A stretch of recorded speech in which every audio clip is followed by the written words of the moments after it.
Hi, everybody. It's the A to Z Podcast. I'm Zach Jackson. He's Andre Knott. A to Z Podcast.com, Facebook.com/A to Z Podcast. We're at Dre Knott and at Akron Jackson on Twitter, on Instagram, on all that funky stuff. We know what everybody wants to talk about today, Dre, and then we know what kind of captivated Northeast Ohio and beyond, obviously, on Sunday night, and that was the Pitbull concert down at Fawcett Stadium. Yeah. I mean, 30. Was it 503? Was it 503? 305. 305. I knew you do it. I sent you. I knew you do it. I can't believe that's a thing. I thought he was just like a DJ who randomly showed up on bad commercials. He does concerts and people go to them. We're in a different world, different stuff. I know people that down in Miami. He does the New Year's thing every year. He has just enough songs that old white people like him and old black people kind of like him. And it's really not for kids. He really isn't. It's kind of like it's pop music now. He's done pop music. He's not like a rapper, hardcore rapper. God bless him though. He was founded by Luke from 2 Live Crew. He used to work in the back of a restaurant in Miami, and now he sells out Fawcett Stadium on a Sunday night and takes over the world. The 305. Well, I think his explanation there just summed up kind of what we do on this podcast. And given the nature of events, maybe we have some new folks. Hopefully we do. Welcome to you guys.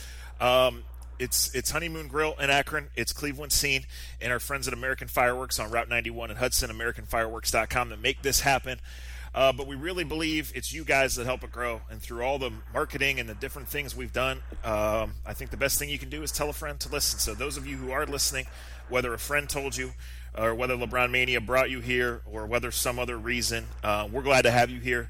We do this. We don't follow a script. We occasionally say bad words, so we like to give that disclaimer in case there's kids around, in case you're easily offended, or if you're in a work environment, because we don't want anybody to get in trouble for listening to A to Z. Because Andre travels for baseball, because I have a full-time job also, sometimes we don't do them in a week like we did last week.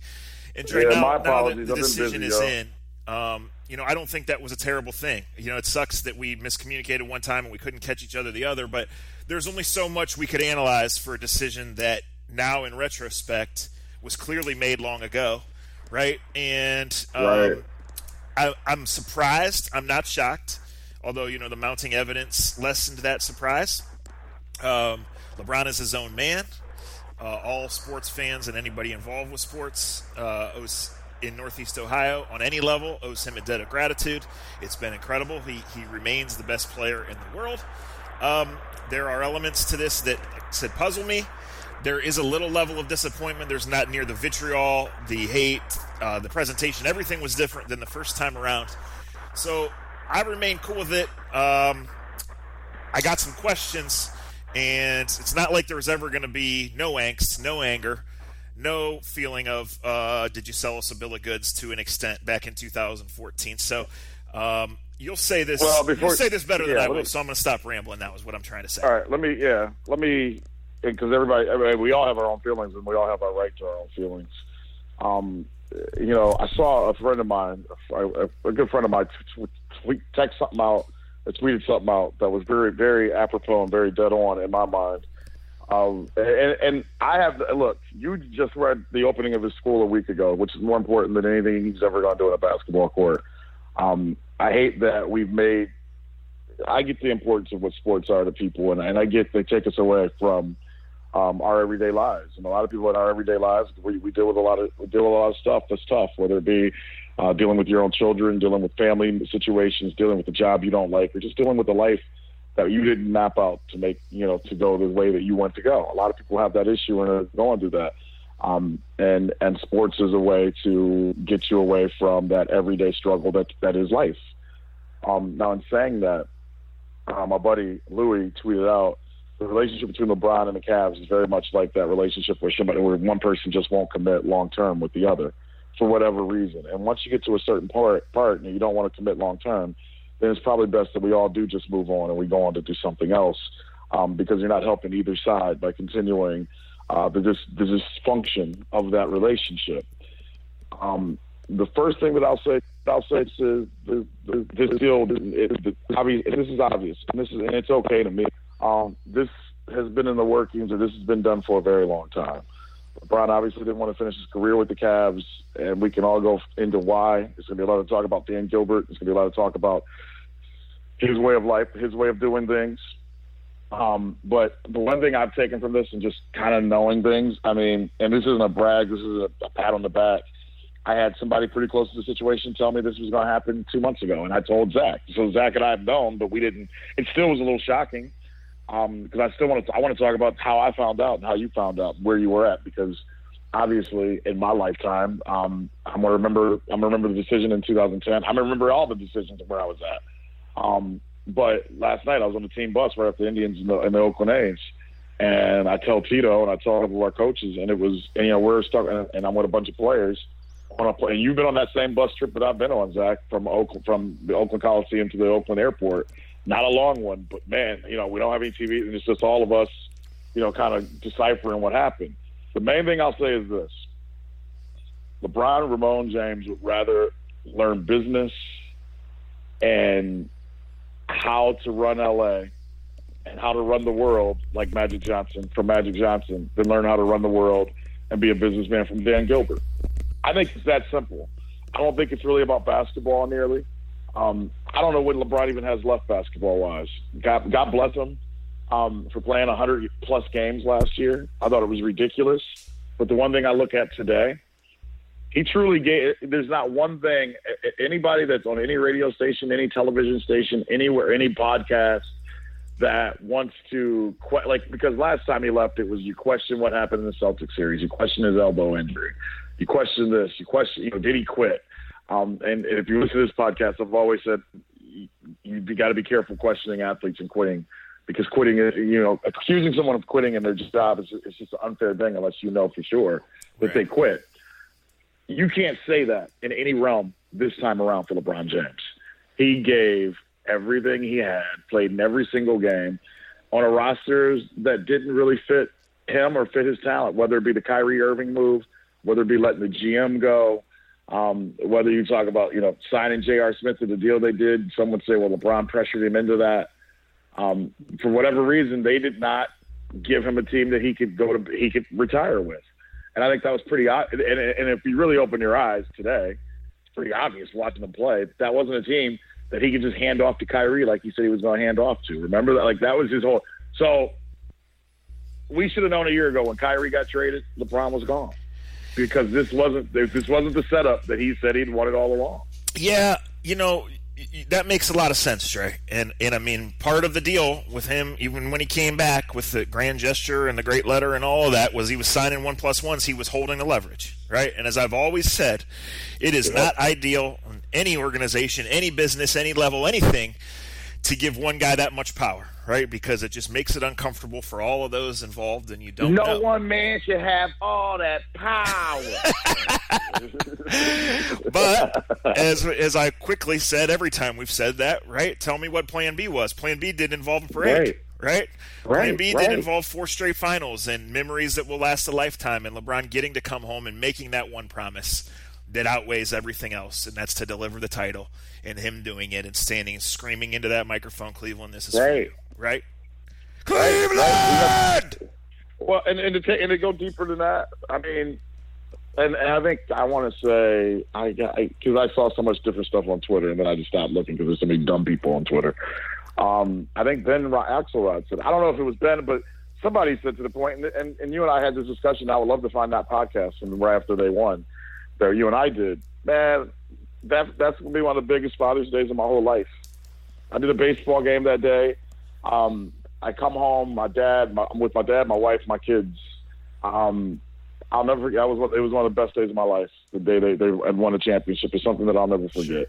Sure. It's one of the best days of my entire life. Yes. And there's only so many days that you can say that you'll never forget this day, where you were at and what you were doing. That's right. He gave us that, and he didn't just give us that. But I just go back to like this, and you and I kind of said this when the Kyrie thing happened. Whatever happened with Kyrie and the Cleveland Cavaliers, and with the GM, it changed the world. It changed where we were. It changed our situation tremendously, and we knew it, and we didn't want to believe it because I get where you're coming from. We can all go off the little statements he made when he came back, and he said, "Well, this is my home. I don't want to go through free agency ever again. I'm too tired for this." I can look at all those quotes and say, "Yeah, he did say that." But at the same time, that is not how the hell he can't carry a team the way he carried a team last year for 4 more years or for another year. And I'll go further on and say this: with how they've handled their situation, whether it be with not being able to keep the same GM, whether it be with not being able to keep Kyrie. Would you sign a long-term? And he basically did. Would you sign a long-term deal with that team? No. If you had the power, if you had the power that he has, why would you? Right. No, I don't have any problem with how he handled that part of it. Here's why I say that I wasn't totally convinced. Although the Kyrie thing was obviously bad sign, bad vibes, bad deal, bad all around. Just because, Dre, when this decision was laid out, and it has been starting to present itself in front of us for almost a year now, right? The Kyrie stuff started 50 or 49 weeks ago as we sit here on July 2nd, right? Yes. So there was just so many more layers to this. LeBron the legacy, LeBron the family man, LeBron the king and savior of Akron, in addition to the NBA and the Cavaliers and all of those things. And just even in recent weeks, as we talked about this, microphones on, microphones off, we said, okay, if it's a basketball decision, we understand. Like the Cavs, they've done what they can. Right. They don't have much flexibility. When Charlotte dumped Dwight Howard instead of Kemba Walker, I think that kind of ended that thought. No doubt. Went to the other things, but we said maybe this isn't a basketball decision. Maybe this is more about where he is and finishing where he started. And even if you tied the basketball back in, Dre, here's where it puzzles me. The Lakers stink.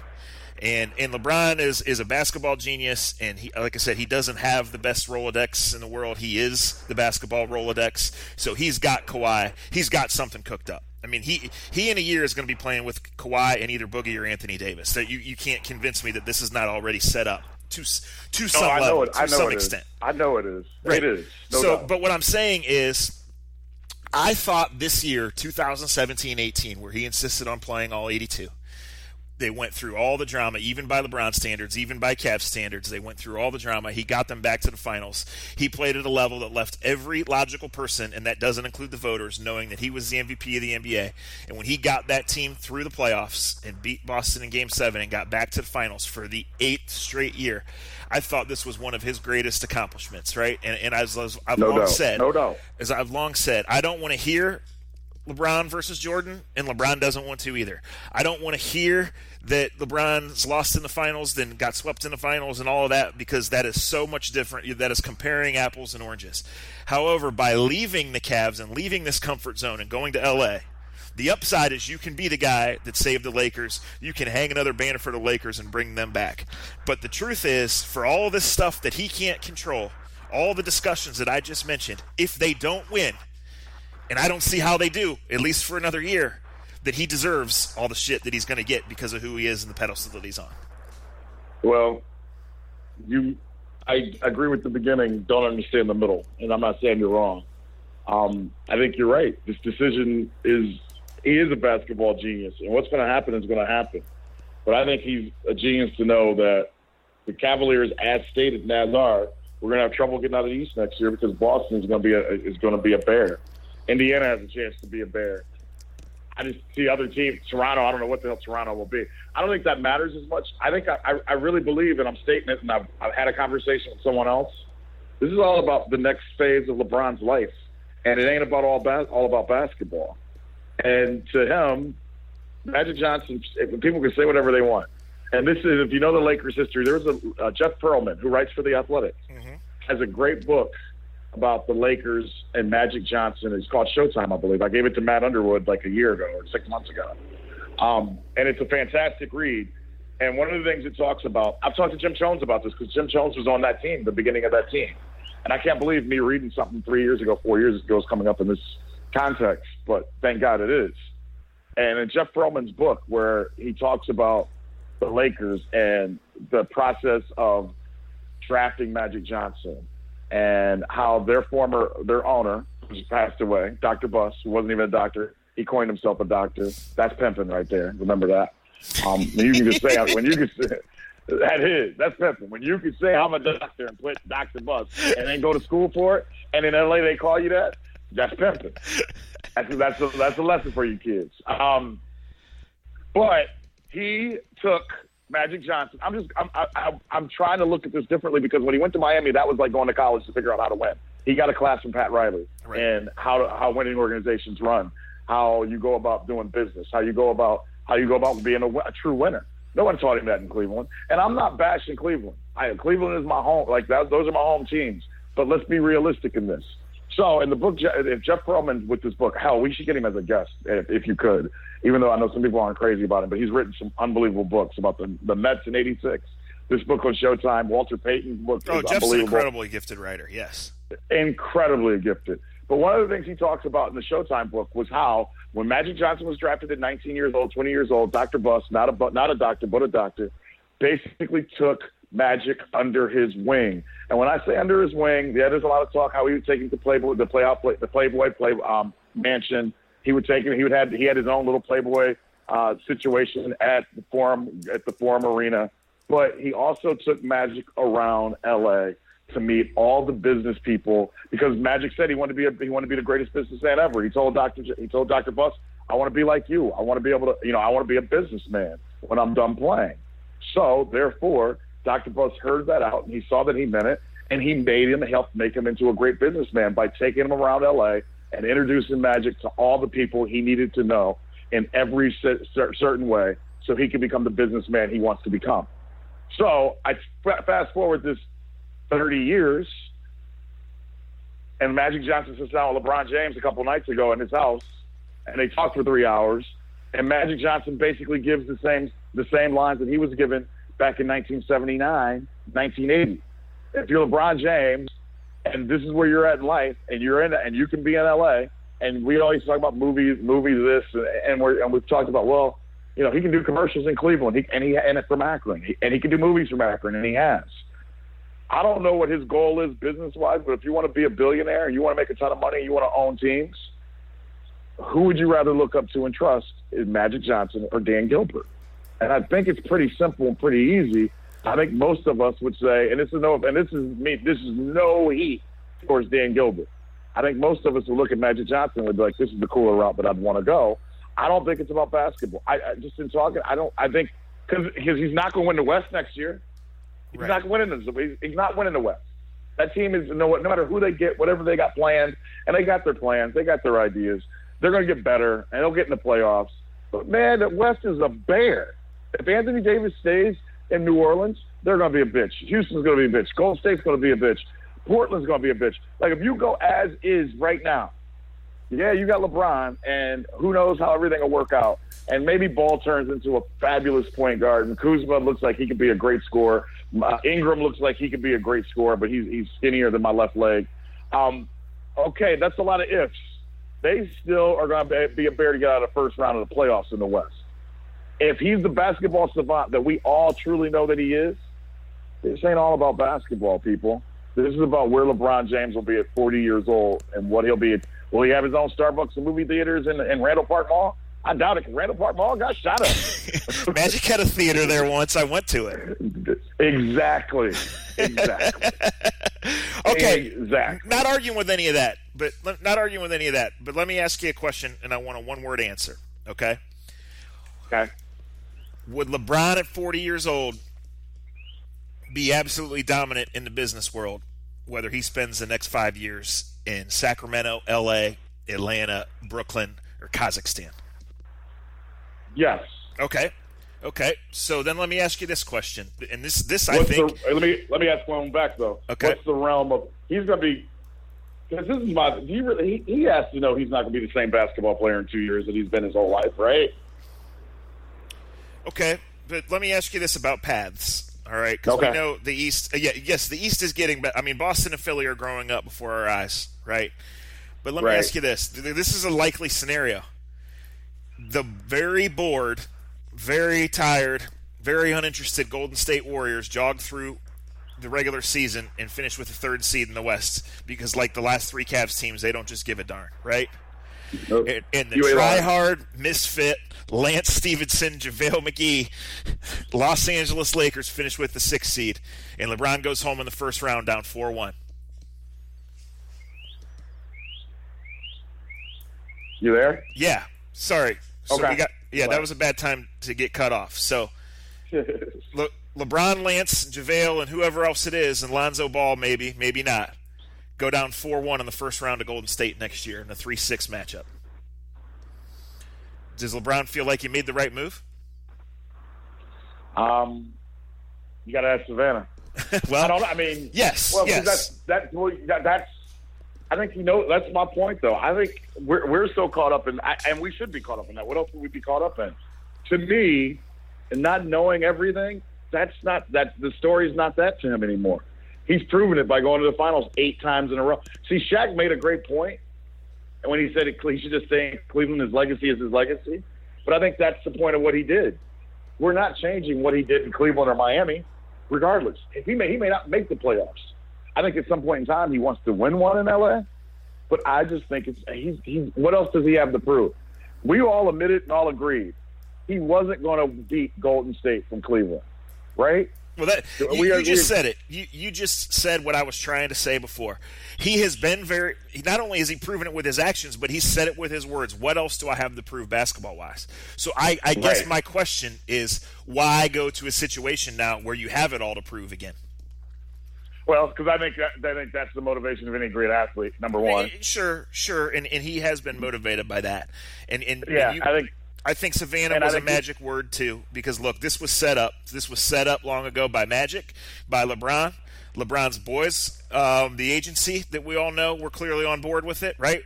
We'll find out in the next month to 18 months who else already in the NBA was on board with it, right? And then of course Savannah and the boys to some level were on board with it. I just thought it was a step, and we'll see how it plays out from a basketball standpoint, combined with the fact that the business world is completely different than the one Magic Johnson entered in 1985.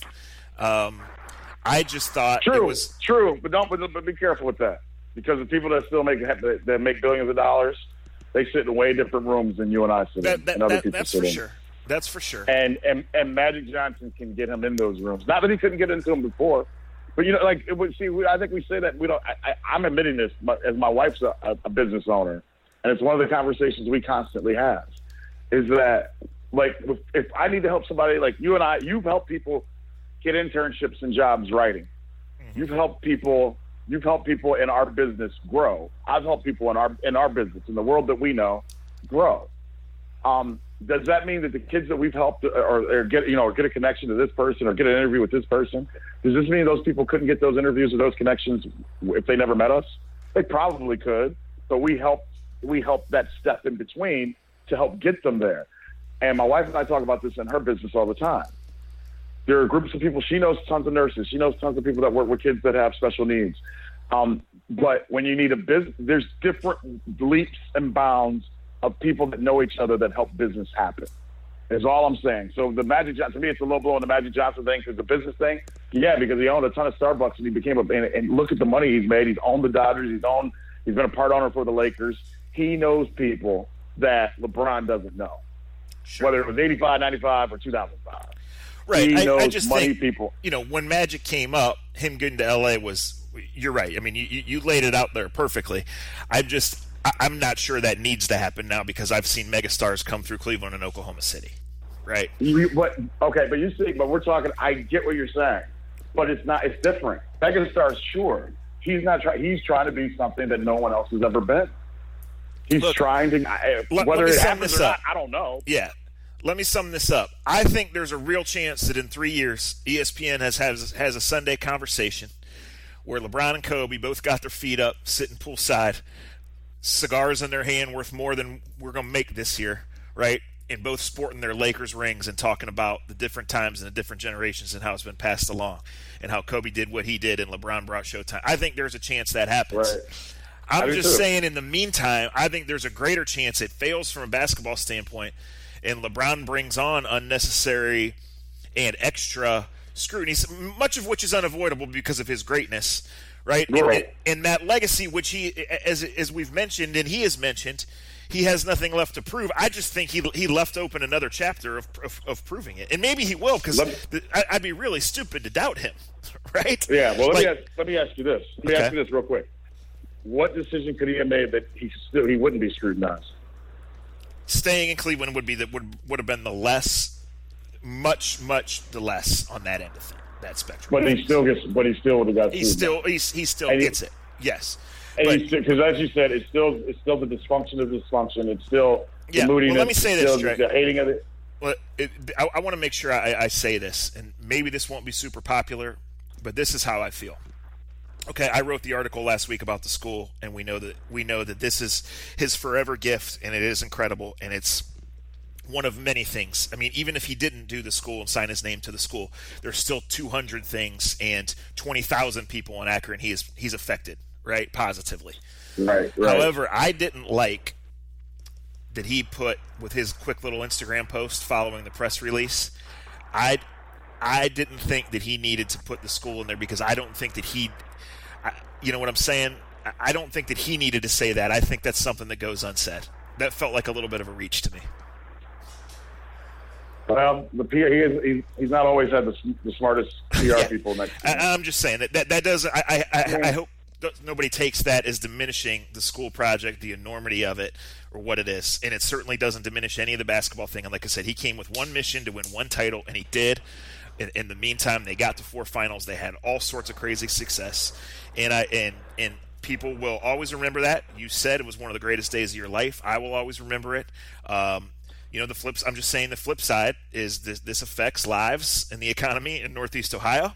And I just think, on the way out, I'm going to go back to a line that we already said, though. Yeah. And this goes for everybody else. No one man should have all that power. No, you're right. It's not fair. It's not fair to put on one man what goes.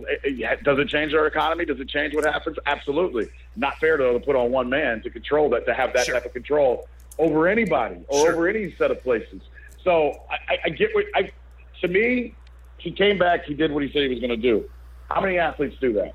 Not very many. Not very many. To me, not very many. To me, so we can break down every little small component of what has happened over the last 24 hours, the last 24 months.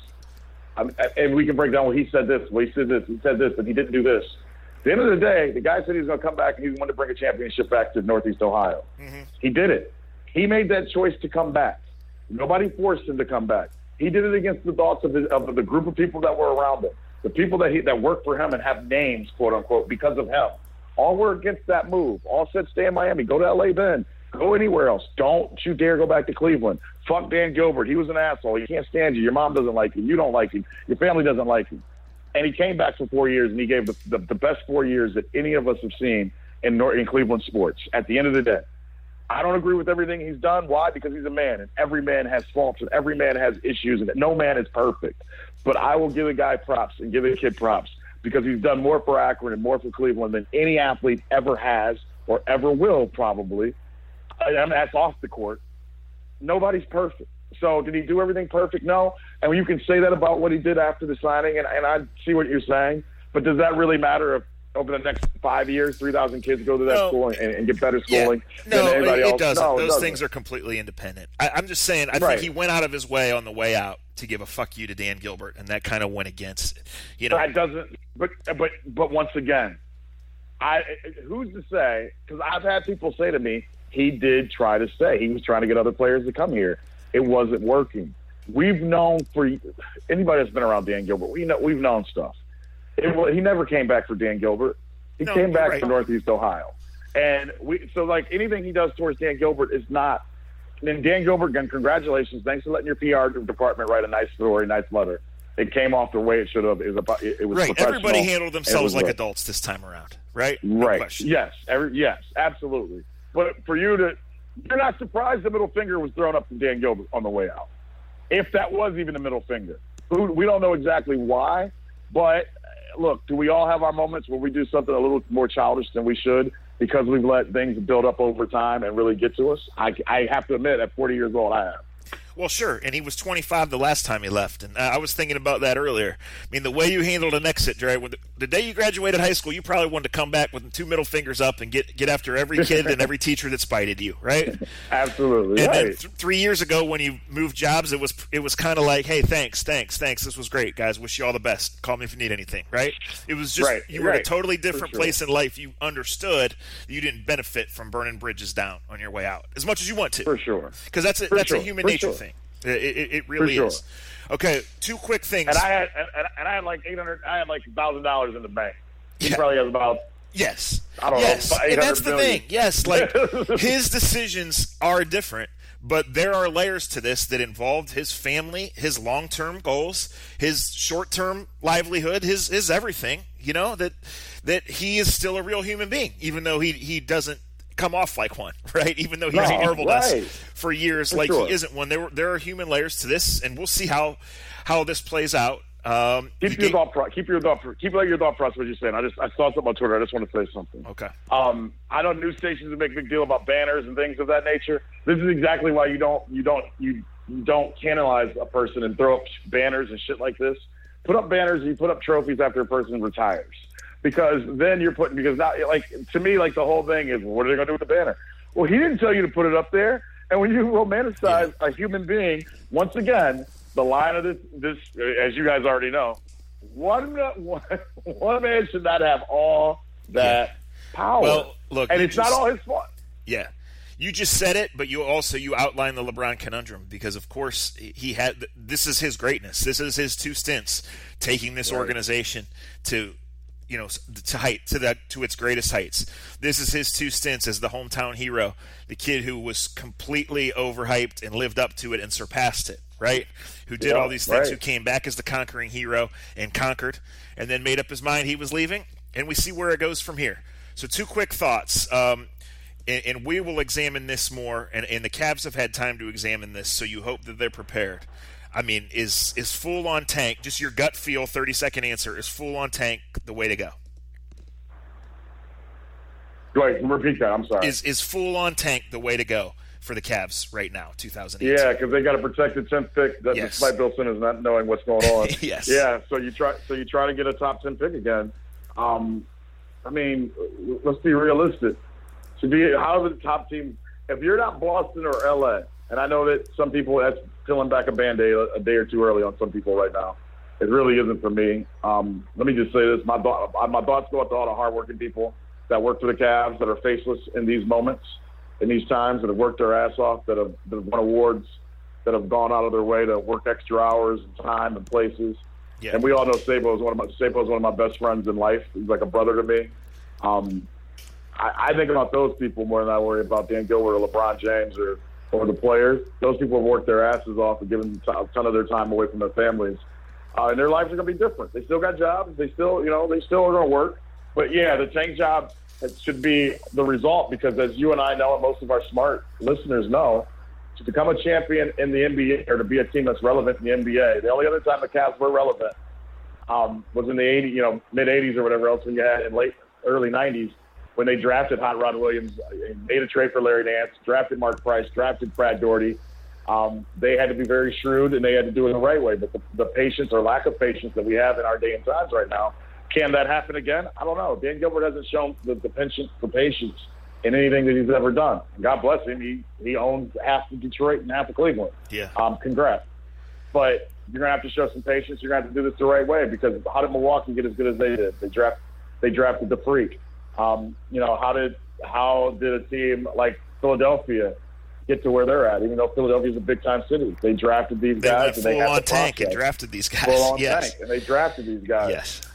That's pretty much the scenario that goes. Hopefully Sexton is one of the first pieces. But to get where they want to get back to, and to have to smell where, because I mean, let's be honest.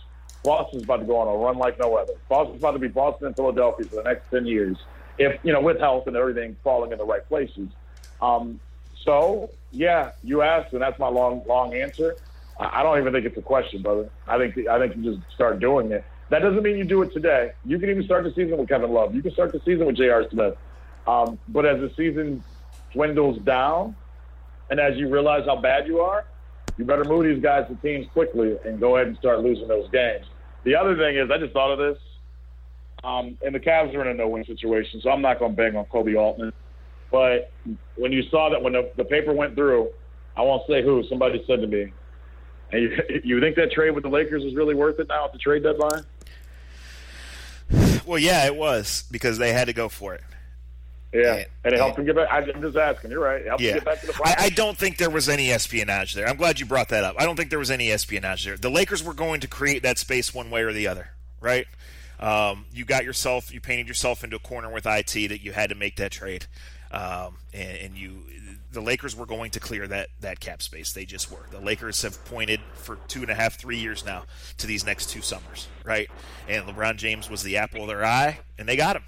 And we'll see where that goes. It'll be really interesting from a basketball standpoint. Is this good for basketball? I'm asking you. I can't say that right now, Dre. I can't answer that one way or the other. Okay. Because it just feels like not a basketball move that makes a lot of sense, right? Yet at the same time, it feels really, really calculated, and we know LeBron is always working on something, and we know he's got these guys locked or close to locked, or he wouldn't have done this. So we'll see. I think on July 2nd is the time to talk about it and reflect on what was, and I think it'll be months, if not years, before we know if this A is good for basketball, and B, and if the Lakers, whatever they're going to become, can really get back to the top, because right now they're on the bottom side of the middle, and the team at the top has run laps around everybody else for a long time. Here's the thing I'll say, and I kind of said this in our last thing. I think you're right. It's hard to calculate at this moment in time. But I will say this. For whatever reason, the NBA has always relied on the Lakers to have these type of moves, whether it be Shaq 25 years ago, whether it be how they were able to draft Magic Johnson despite already having a championship caliber team, George Mikan from Minnesota, when the team moved from Minnesota to L.A., Lou Alcindor, Kareem Abdul-Jabbar, Elgin Baylor. I mean, dude, all their stars, one way or the other, for the most part, have been drafted, been traded, or left through free agency to go to the Lakers. That's been the way of the NBA since Jerry West was put on was the logo. To me, that's insane, but it's true. Kobe Bryant. Kobe wasn't going to play for the Charlotte Hornets. Everybody knew it. Nobody would draft him. He only got drafted by the Hornets because they wanted Vlade Divac and his cigarette smoking. That's what these kids look it up. These things are all true. Like the Lakers, for whatever reason, and the Boston Celtics to a certain extent, have always in the NBA had the best players in the league get moved to them or traded to them or somehow or another pushed to them. And that's kind of how this league has resulted in things for whatever reason. So when I ask you that, it's just the league kind of doing what the league has always done. It just reaches us differently in 2018 because, well, the world is way different than when it was even when Shaq made this move from Orlando 25 years ago. Yeah, I mean, there's just a lot to process with this, Dre. Like I said, I feel like I've been a little hard on LeBron because I don't, I kind of feel like I don't like the move. That's my gut feel, but we'll see. And I know it was calculated.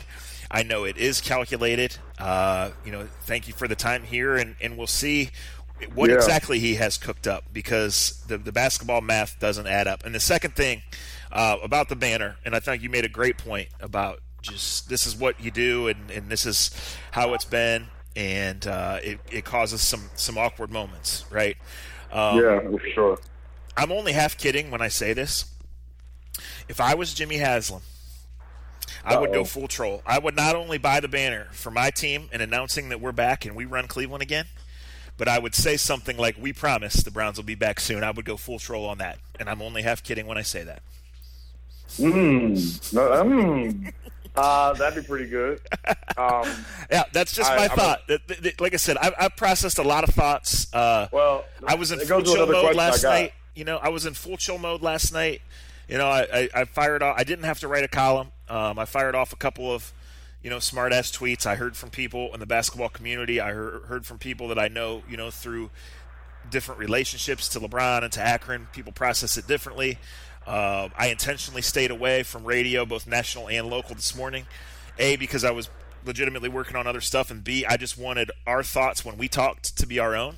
Maybe I'll go back and here's how I feel. Maybe I'll go back and listen to this and say I wish I'd have said this, or maybe this was a reaction.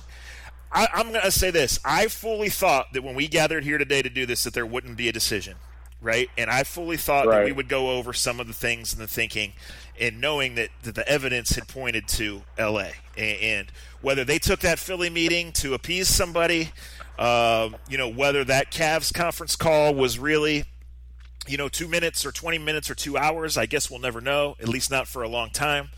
Whether the supposed discussion in the other weeks that had been rumored that LeBron laid out a wish list for the Cavs and, they weren't able to fulfill it or they were only able to fulfill part of it. I guess those answers will come out. But the truth is, Dre, it doesn't matter. He chose the next 3 or 4 years with the Los Angeles Lakers. It's a team that does not seem to be championship ready, but he obviously has a plan. And we'll see. It was an awesome, awesome time. Some of my best basketball memories involve this guy, and not necessarily in the NBA. Watching what he became in high school, watching the spectacle that it became when Deion Sanders and Shaq came to see him play, and all the hype got out of control, and he continued to live up to it, and all of those things, and then to watch him become the greatest player in the world. And literally, I had so much fun writing that story last week about me and you running into Maverick outside the jar. Remember that when he was on the phone and looking at us get away, and how all of that stuff went on, and it's just been incredible. I mean, LeBron James has been great for my career, and trust me, LeBron James don't know me personally, right? We have a lot of connections and whatever. I am not the only one. It's been awesome. It's been fun. It's taken me around the country. Taking you to Vegas. Covering the circus in Vegas will long be a top 5. Not just event that I've covered. You're right about that the rest of your life. Yeah, incredible life experience. So, like I said, I just think here as I continue to ramble, maybe I'll feel differently. We'll let this play out. The natural skeptic in me and the critic who has a platform, right, and type it on the laptop and listen to the podcast and whatever else, will be watching skeptically. Now, I will gladly adjust my schedule and keep my fat ass awake to watch LeBron James play basketball because that's always been a pleasure. So we'll see. And it's not – I'm just saying, Dre, it's not about the regular season. For him to fully fulfill this, he has to win titles. And I'm going to have to see plans B, C, D, steps 2, 3, 4, and beyond before I become a believer is what I'm saying. Well, and I hear you. And you have that right. And I get it. But I will also say this. I don't know what he's got left at 33, 34, 35, 36 years old. It's a fair question. Fair question. With the mileage that he's put on. So I don't know if my assessment – I know what it was like when he left the last time. And I know it was difficult to watch at times, painful to watch at times. But it was painful because of the same things that you went through. I was covering him. I was doing his games on internet radio when he was showing up with toy Hummers because the OHSAA was taking away his eligibility. Right. Well, he's always played by his own rules. You just made a great point there, Right. And, yeah. I mean, I've been around this for a long time. I've heard the stories for a long time. I remember going to Cuyahoga Falls High School when he was 15 years old. Mike Muneer was the coach, and shout out to him and the people. This goes so far back for me that I'm going to be honest with you. I'm a late night NBA watcher anyway. I'm not going to say I'm going to be watching with skepticism, but I'm interested to see what this is going forward. And maybe the pressure of whatever happens in Cleveland, I think it ran its course. It was hard to watch them. Most of us that really watched the Cavs this year hated them most of the season, in the regular season. Let me try to be succinct here for the first time on this podcast in one of the rare times in my life. In a what have you done for me lately world, I guess I have some questions now about how we'll remember the end of his incredible career. Yes. Let's get out of here on that note. Right? That's perfect. Well, you said that perfectly. I got a couple other things I want to get out. Okay. That's the perfect way of saying it. We know most of the chapters of the LeBron James basketball career book have been written. Yes? Mm-hmm. Okay. So the last 4 chapters, 3 chapters, 5 chapters of his basketball career book have not been written. And you can't write them. I can't write them. Jeff Pearlman can't write them. And any one of your other favorite guys that puts a pen to the pad or now puts finger to a keyboard can't write them. LeBron motherfucking Ramon James gets to write them like he always has. He has that right. We have tons of friends in all kinds of businesses that have chose to live other places, work other places, do other things, just without the scrutiny that he's gone through and that he'll live through. He has his right. This is his right. This is where he wants his family to go. This is where he wants his family to be. And you ain't writing a story, and I ain't writing a story. It's that simple. Yep. And I mean, and his life, his whole life, he's rewritten things and done things that people told him he would never be able to do, and he's been successful in almost all of them. So God bless him. We go on about our life. Your job is going to be great. I'm still going to do great at my job. We're still going to hang out with our family. You're still going to be the king of Portage Lakes, and we go from there. Now, let me ask you this: a couple things I got to say. Shout out to my boy Kevin Jones out in San Francisco. Thank you for taking care of me on the Bay. It's always nice to see a person that you helped, the person that I helped, a guy that's from Washington, D.C. that we didn't know that well when he came to Cleveland. He took your former job with the Cleveland Browns. And when that didn't work out, I helped him a little bit, try to get out to San Francisco. He's doing really well in life. Hooked me up big time, just hanging out with him, saying it was good to see him. And also shout out to Joy Snyder. Shout out to Joy Snyder. Sorry, I'm texting Dre as he talks. I'm getting him sacked. It's the best. It is the best text ever. And shout out to Joy. She is absolutely hilarious on Twitter when it comes to talking about one of the morning shows back in Cleveland that I don't even listen to. I just read her tweets to keep up with at this point in time during the season. It was awesome to meet her. It was awesome to meet Indian fans that come out and support the Indians on the road. I hope to see the captain tonight here in Kansas City where it's 1,000,000 degrees. I'm pissed off that I'm in Kansas City for the 4th of July. It's one of my favorite holidays. But I might get some fireworks and blow shit up in Wadsworth on the 5th. You know where I'm going to get them from. He'll give you the plug on that in a second. I appreciate all you guys out there. I was told by a dickhead Twitter person a couple nights ago that maybe I shouldn't do the Indians, or we should do the Indians second, since he gets too wrapped up in his little emotions. You can kiss my ass. That's all I'll say to that. The Indians are what they are at this moment in time. They're up and down. I think the interest level is not there. But they're in Kansas City, and they're probably about to win 3 in a row and come home on a win streak and score a bunch of runs. And we should be excited when they get back on Friday. I know I will, because I'll just be happy to be home. Here's what I had to ask you. And I thought about this as I was on a plane yesterday. And I was reading something or I was watching something, and Jose Ramirez walked by, popped me in the head, like he always does, and told me what's up. Corey Kluber walked by carrying in a nice little case that you would get from like one of those nice little stores that my wife shops at, but I'm not allowed to go in. Had like 4 bottles. Had like 4 bottles of wine as he walked by me. Then Francisco Lindor walked by me like 10 minutes later, and he had these Italian cut boots on. He had like a $3,000 outfit on that I would never wear, but God bless him. And as this was all going on, and he looked at me, he said, "Damn," he goes, "This is for real, huh?" And I said, "Yup, Cleveland's now your world, son." And he looked at me and he like smiled, but it was like a surprise, like, "Don't put this on me." Who's the king of Cleveland's athletes as we go? That's the question I got to ask you. Who's the king of the throne now? Is it Baker? I take pictures with Tigers and get engaged in 9 months into my relationship, Mayfield? Is it the super watch smiling Francisco Lindor, who is a star, and it's going to be tough? I don't even want to get into what he's going to be here for. He's going to be here for 4 more years. I'll say that. The door is open for the Cleveland Browns, but I think Frankie Lindor and Jose Ramirez have a chance to be Cleveland legends. And I would say this to LeBron's greatness: the Mount Rushmore thing is cliche. The Mount Rushmore thing is cliche to the point that the guys on Pardon My Take have made it hilarious, and they do it all the time. And it does make for decent discussion from time to time, depending on what you're talking about. I mean, Dre, when you do that in Cleveland, right, there's Jim Brown, who played before almost everybody listening to this was born. Mm-hmm. And there's LeBron, and then there's great debate. So that, first of all, that speaks to LeBron's greatness, that he's still in the prime of his career, still in the middle of his career, and he's cemented there. It was awesome. It's been awesome.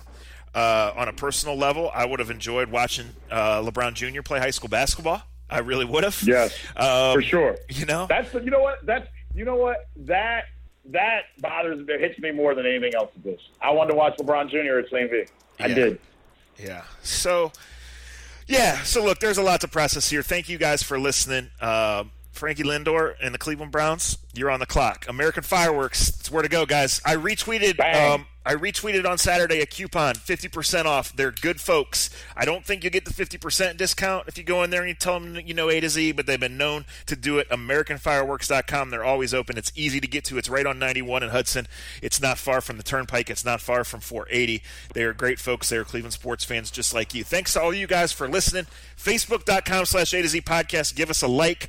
And I look forward, Jerry, to us talking later in the week. A little more baseball. Yes. A little July 4th in general, and then once, kind of the 24-hour emotions have come off and maybe some more dominoes fall in the NBA, be real interested to see how we follow up on this discussion. So thank you. I'm hungry.